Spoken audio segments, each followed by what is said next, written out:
Life can be a mess, as well as your chemical guy's arsenal, but I'm here to show you how to properly clean it, maintain it, stay organized, and maintain all of your detailing tools. It's not that hard. You guys can see in front of me, it's a couple products that I actually have here in the garage that I went ahead and gathered because we do have a team in-house that basically does tons of videos. What ends up happening is we have so many hands-on and they forget to clean them. So I'm pretty sure you guys have seen Joey, right? Pop-up Joey here or here. You guys have seen him lately, and this is actually Joey's arsenal. He never cleans up here at the chemical guys. He just threw this washer at me. So this is Joey's arsenal. We're always shooting one set to a different set, and what ends up happening is we forget to clean up. I'm pretty sure you'll be having this same situation at home. So let's get right into number one. Number one is going to be cleaning up your bottles. As simple as it sounds, it's not that difficult to run into this situation where obviously you get a little polish or compound on top of your spout, and what ends up happening is you go to reach in, and this is what ends up happening is now you have product on your hand. And especially if you're taking this into a business, I always recommend maintaining your bottle super clean. So like this, whenever you pull up to a detail job, your products look pristine. So as simple as wiping it down up top, then we'll store it back into our little bag. After that, I'll grab this bottle, and you guys can also see there's like product everywhere. So like I mentioned before, as doing as a simple job as just wiping down your bottles. Now I know this is pretty common sense, but if we run into it here at Chemical Guys, I'm pretty sure you're running into it at home as well. So just wipe down your bottles, maintain everything organized. So whenever you go on the go, you have your bottles in one single place. Now, the next thing I want to show you guys is going to be our Big Mouth Max Release foam cannon. What I'm basically going to be talking to you guys is every single time you're done washing your car, what I always recommend you do, I do have a bucket back here, is empty out your bottle. Make sure it's completely clean. You can wipe it down if needed. But the main priority for me is going to be the Chemical Guys Big Mouth head. So I actually have Nonsense Super Cleaner. Nonsense Super Cleaner is going to allow me to clean up this surface. I'll put it into spray form. I'll spray some onto my microfiber towel, and I'll gently wipe down any residue that is stuck on my Big Mouth Max Release foam cannon. Now, another key thing that I like to talk to you guys about is going ahead and running clean water through this foam cannon. So if you have a sink near you or you have a bucket near you, I actually do have water back here.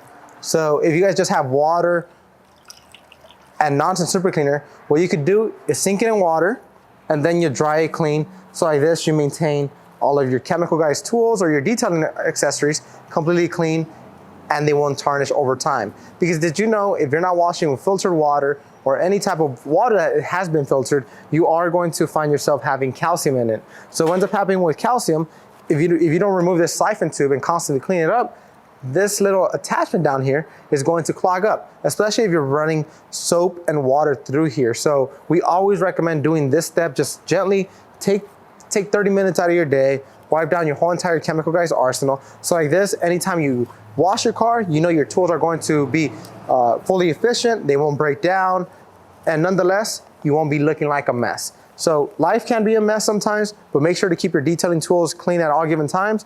And just by using soap and water, the Big Mouth Max Release foam cannon looks brand new again. So one last thing I will be doing, I'll be getting my siphon tube, running some soap and water through it,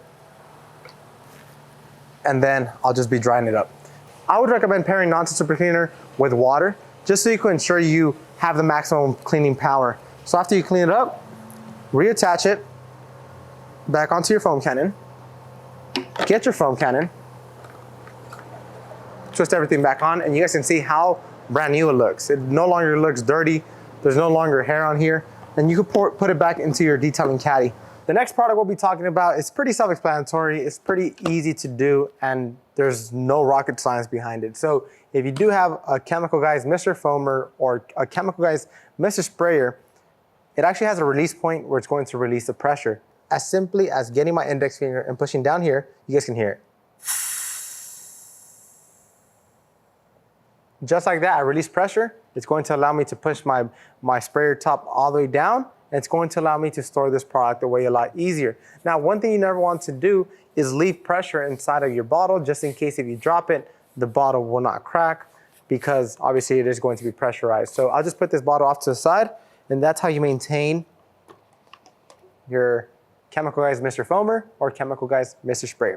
Now, we are going to be getting to a lot more dirtier parts. Obviously, this is more just maintenance. Next thing we'll be talking about is, I know you guys do have dirty microfiber towels. I mean, we constantly wash cars here every single day, and what ends up happening is, at the end of the day, we have a pile of dirty towels. Like this one is just randomly wet. So I'll put this one off to the side as well. And I'm just folding them right now, but one product that I want to show you guys is going to be the detergent we use to clean them. So you guys can see it's pretty dirty.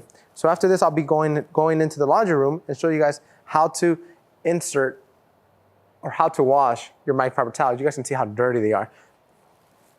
So I'll put that there and just constantly keep folding them up. So we're gonna be cleaning up this countertop, just so we can show you guys how easily it is to clean and maintain your towels. So yep, this one's dirty too. So I'll keep folding it. And one last thing I also want to touch base on is microfiber applicators. So you guys can see, this is how the applicator is supposed to look like. And obviously, someone used a tire shine on it, and what ends up happening is, obviously, the tire was dirty. So you could also maintain this and wash it using this detergent, which is microfiber wash. So microfiber wash is not that hard to use. All you need to do is add 4 caps to a load. You could actually use it in your washing machine. It's not going to harm your washing machine. It's just basically going to be a detergent. Now, whenever it comes to washing microfiber towels, you never want to use fabric softener. And if you do use fabric softener, it's going to clog up your microfiber towels. So instead of them being absorbent, like this, holding water, is no longer going to be holding water. So what you want to do, you want to prevent yourself from using any detergent that is not microfiber wash. Now, microfiber wash is going to keep them soft, plush. That's perfectly fine. I'll put it off to the side. You guys can see these towels do not leak. Soak banding edging, premium towels. Same exact thing about these microfiber applicators. You can wash them. We'll be showing you exactly how to do it. Now, we'll put this off to the side. I move my caddy off to the side. And now it is time to bring up the big boy, the Chemical Guys bucket. You guys can already see, I already pre-filled it with water. And the next topic is going to be how to clean your dirty pads. So there's 1, there's 2, there's 3, there's 4. And obviously this one's clean. So let me show you how to properly clean your pads to maintain them for the next polishing. So let me get a pretty dirty pad. This one's pretty dirty. I have my pad cleaner. I'll put it on spray mode, which is going to be twisting it twice. And then I'm lightly going to be spraying it on one side only, just so I can show you guys a 50-50 of how clean pad's supposed to look. I spray some on there. I do have my nifty brush. Get a little bit of water, sink it in a bit, and I'll just be scrubbing it back and forth. Now what this is going to allow me to do is going to allow me to remove any previous polishes, compounds, glazes, sealants, waxes, whatever this pad might have. So like this, I ensure myself the next time I come to use it, the pad is fully clean. Sink it back in, get some more water. I'm scrubbing it back out. And once I'm done, I'll put my brush out to the side, sink it in one more time, and release the water again. And you guys can see that the pad is now clean. So, I mean, that was like less than 20 seconds to clean up this side. If I want to clean up the whole entire pad, simply spray my pad cleaner, throw some music on, any distractions, get them away from me. Just simply scrub everything out. And obviously you could also air dry them. So the quantum pads actually have this hole in the middle, so you can hang them on a hook or just hang them somewhere. So like this, you air dry them, or a pro tip, you could actually attach it to a polisher, turn on speed setting 1 or 2, and air dry them that way. So there you go. Sink them back in. And release any unwanted water. One more sink. Now, the reason why we always recommend washing your polishing pads by hand instead of using a machine is because they actually have a Velcro on the back. So if you accidentally dry your polishing pads with high heat, the Velcro obviously is going to come off. So always be sure to wash your polishing pads by hand to prevent any damage to your polishing pads. As well, whenever you wash them by hand, you reduce the chances of changing the density of each pad. Now, off camera, I'll take care of those polishing pads, the rest of them right here, which is 2 or 3. But the next thing I want to talk about, move my bucket out the way, is going to be this. This is a big pet peeve for me. Does anybody know what's wrong with this polisher? Comment down below right now. Is it the pad? Is it the cord? Is it, do you know behind the camera? He doesn't even know. No, really, do you know? No, I don't know. You really don't know? I'm guessing it's the cord. You shouldn't tie up cords like that. Exactly. So he's actually correct. So first things first, the polishing pad can actually stay on there. That's not an issue, but since we're cleaning pads, we can remove it. But the big thing you don't want to do is do this to your extension cord because look, you're putting tension down here. So I'm going to untangle this cord. As simple as a polisher being like this is how you actually make your tools last longer. Keep the cord extended. You put it off to the side, and I'll do it a little bit higher up. You actually put your cord like so. So like this, you prevent any tension at the bottom of your polisher, and your polisher lasts longer. Now, this polisher has seen better days, has seen wear and tear, you guys can see. The cord no longer has any tension. The polisher has seen better days, has wear and tear.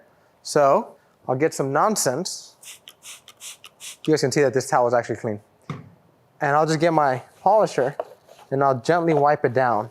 Now, by me wiping down this polisher, I'm making sure I don't have any polish, waxes, glazes, sealants on the body of this polisher. So like this, my polisher looks great at any given time I'm using it. So you might be the enthusiast that just went on a detailing extravaganza, or you might be a business owner. If your polisher is dirty, obviously it looks like you did a lot of work, but it also looks like you're very unprofessional. So make sure to keep your polisher clean. So like this, the next time you use it, your polisher stays clean at any given times. So I'll put this off to the side. The polisher no longer has any tension. The cord is now clean. Now we'll be moving on to, I'll put these inside here since I actually have to wash them again. Finish up washing them. Obviously, you guys see the blue tape. The blue tape for us, we always be doing 50-50s. I'm done with the pad cleaner, so I could put this one off to the side. My brushes, you could simply, what you could do, bring up the bad boy again. I'll bring up my bucket, and at the bottom of my bucket, this is why this detailing accessory is a multi-use. You guys might see this as just a dirt trap, but what I like to call this is a cleaner. Spray some onto the bristles, which is my nonsense super cleaner. Spray some on here.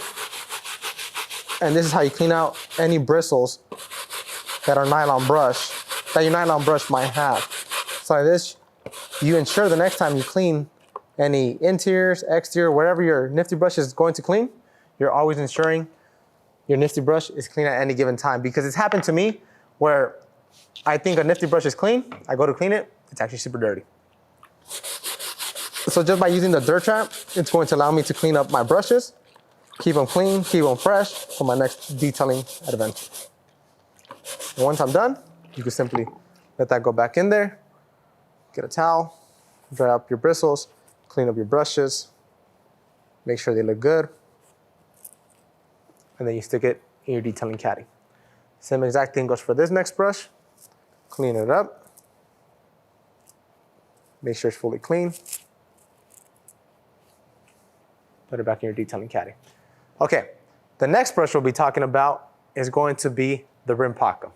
You guys can see how dirty it is, right? Synthetic wool, how do you clean it? It's fairly simple. You'll get a bucket of water, spray some. You guys can see the foam in there. And I'm actually just going to let it sit inside the bucket so the nonsense super cleaner can actually adhere into the brush. And whenever I come back, it's going to be a lot more easier to clean. So for right now, I'll let it sit in there. I'll grab my nonsense super cleaner. I'll put it inside my detailing caddy. This needs to go in the laundry. this also needs to go to the laundry. If I was to move this off to the side, put my polisher away in a safe place. My atomizer.